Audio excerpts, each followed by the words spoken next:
The word that Isaiah the son of Amos saw concerning Judah and Jerusalem. And it shall come to pass in the last days, that the mountain of the Lord's house shall be established in the top of the mountains, and shall be exalted above the hills, and all the nations shall flow unto it.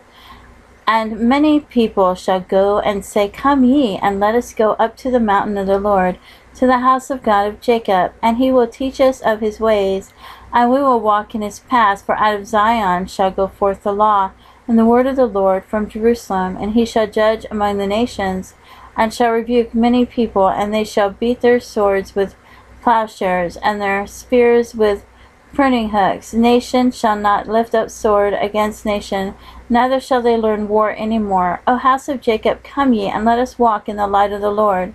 Therefore thou hast forsaken thy people, the house of Jacob, because they be replenished from the east, and are soothsayers like the Philistines, and they please themselves in the children of strangers.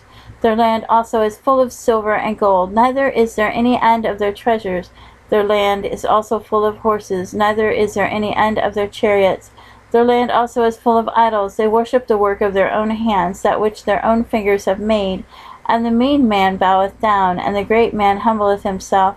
Therefore forgive them not. Enter into the rock, and hide thee in the dust, for fear of the Lord, and for the glory of his majesty. The lofty looks of man shall be humbled, and the haughtiness of men shall be bowed down, and the Lord alone shall be exalted in that day.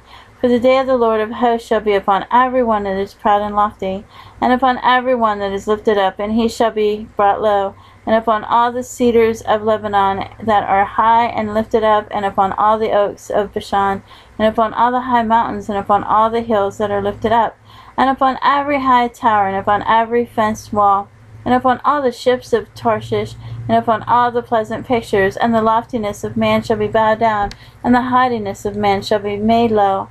And the Lord alone shall be exalted in that day, and the idols he shall utterly abolish. And they shall go into the holes of the rocks, and into the caves of the earth, for fear of the Lord, and for the glory of his majesty, when he arises to shake terribly the earth.